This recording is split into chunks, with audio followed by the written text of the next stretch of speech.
नमस्कार। ज्योतिष और वास्तु के चैनल में आपका स्वागत है। आज हम बात करेंगे ऐसे कुयोगों की जिनमें कोई भी कार्य शुभ शुरू करते हैं तो उसकी सफलता संदिग्ध रहती है, यानी कि उसमें पूर्ण सफलता हमको प्राप्त नहीं पड़ती। फ्रेंड्स, ऐसे बहुत से कुयोग हैं जिनमें हमको कोई भी शुभ कार्य नहीं करना चाहिए। विवाह और गृह प्रवेश तो एक बड़े कार्य हैं, परंतु छोटे मोटे कार्य भी हमको उनमें नहीं करने चाहिए।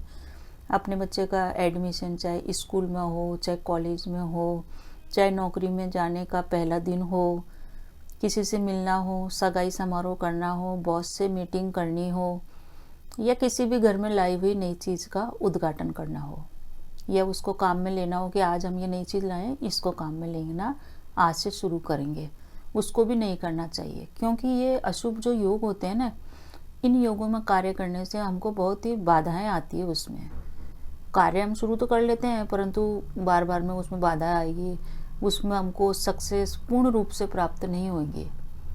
कि जैसे अब 90% होनी चाहिए उसमें सफलता, या 100% होनी चाहिए, तो फिर वो उसमें 60% ही सफलता प्राप्त होती है। इतना इन अशुभ योगों का प्रभाव होता है। आइए बात करते हैं चार्ट के ऊपर कि ये अशुभ योग कौन कौन से हैं। फ्रेंड्स, ये तो लिखा है अशुभ योग, ये सारे अशुभ योग हैं, इनमें हमको कोई भी कार्य शुरू नहीं करना चाहिए। वैसे तो यहाँ टाइम लिखा हुआ है कि इसकी शुरू की 5 घटी 7 घटी इस टाइप से, परंतु अगर आप इस पूरे ही अशुभ योग के सारी घटियों का यानी कि सारे समय का ही त्याग देंगे तो बहुत ही बढ़िया रहेगा। पहला अशुभ योग है विषकुंभ। विषकुंभ योग जैसा कि नाम से ही सिद्ध है, विष मतलब जहर। इस कार्य ये भी एक अशुभ योग है, इसमें हमको कोई भी शुभ कार्य नहीं करना चाहिए, चाहे छोटा हो बड़ा हो, विवाह हो, गृह प्रवेश हो, एडमिशन की बात हो, कोई नई चीज़ को काम में लेने की बात हो, किसी से मिलना जाना हो, बिल्कुल भी इसको हमको नहीं करना चाहिए। इसकी शुरू की 5 घटी शुभ कार्यों में वर्जित कही गई है। वर्जित का मतलब त्याग देने चाहिए। अगला अशुभ योग है अतिगंड। अतिगंड भी एक विनाशकारक और बाधाकारक योग है। इसकी शुरू की 7 घटी को शुभ कार्यों में वर्जित कहा गया है। पूरा त्याग दे तो बहुत ही बढ़िया है। अगला बाधाकारक और विनाशकारक अशुभ योग है शूल योग। जैसा कि नाम से ही सिद्ध है, शूल मतलब कांटा। कोई भी मीटिंग, विवाह, गृह प्रवेश बिल्कुल भी इस योग में नहीं करना चाहिए, क्योंकि इस योग में करने से संबंध खराब होंगे, कार्य की सफलता भी नहीं होगी। इसकी शुरू की 7 घटी को त्यागने के लिए शास्त्रों में वर्णित है। अगला बहुत ही विनाशकारक बाधाकारक योग है व्याघात। व्याघात की शुरू की 9 घटियों को त्यागने के लिए कहा गया है। पूरा त्याग दें, अति उत्तम।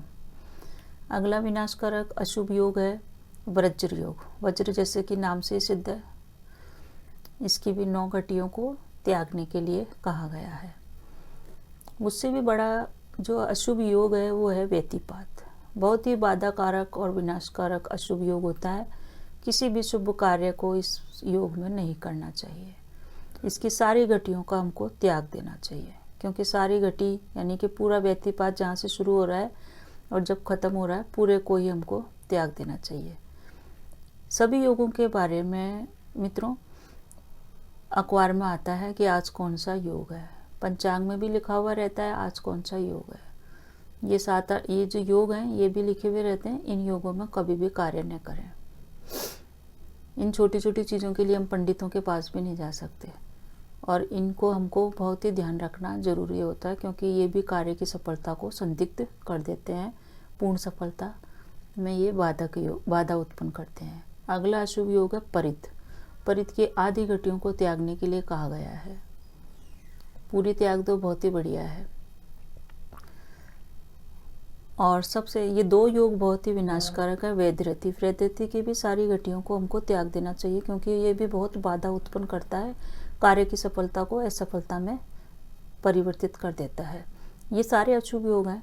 इनमें न तो मीटिंग करें, न विवाह करें, न गृह प्रवेश करें, न कोई भी नई चीज़ लाएं उसका उद्घाटन करें, और न ही एडमिशन या मिलना, सगाई समारोह, बॉस, ये सभी कार्य इन अशुभ योगों में हमको नहीं करना चाहिए, क्योंकि इससे बहुत ही बाधा उत्पन्न होती है। परिणाम आशा के अनुकूल नहीं, रिश्ते खराब होते हैं और बहुत सारी कई तरह की प्रॉब्लम हो जाती है, जबकि हम उन प्रॉब्लमों को चाहते ही नहीं थे और वो सब बड़ी बड़ी प्रॉब्लम्स इनमें आ जाती है। पंडित लोग भी नहीं बताते हैं इन चीज़ों को फ्रेंड्स, कि विवाह का मुहूर्त निकाल देंगे कि ये विवाह है, विवाह का मुहूर्त है। हम सोचते हैं ठीक है ये विवाह का मुहूर्त है, परंतु अगर सपोज आपको आउट ऑफ स्टेशन जाना है, बस में बैठना है, बस में बैठने के समय आपने ये वाले योग चल रहे हैं, तो ये कार्य की शुरुआत में ये सही नहीं रहता है, इसका परिणाम आगे जाके हमको ही भुगतना पड़ता है। तो इन योगों को त्यागे और जीवन को सुंदर और सफल बनाए। रिश्तों में भी मिठास रहेगी, कार्य में भी सफलता रहेगी और जीवन भी हमारा सुख में हो जाएगा। वीडियो को लाइक और शेयर करें। इस तरह की जानकारी और भी आपको मिलती रहेगी जिससे कि आप ज्ञानवान होंगे, क्योंकि इन छोटी छोटी जानकारियों को भी हम अगर प्राप्त कर लें तो हमारे कार्य बहुत सिद्ध हो जाते हैं। पंडित लोग भी नहीं बता पाते हैं इतना ज़्यादा, क्योंकि ये सब डीप नॉलेज है। जो बड़े बड़े लोग तो बड़ा ध्यान रखते हैं, उनको तो सब चीज़ बताई जाती है कि ये और ये टाइम अशुभ है, परंतु हम आम आदमियों को ये जानकारी प्राप्त नहीं हो पाती है। तो इसका स्क्रीनशॉट लेके रख लें।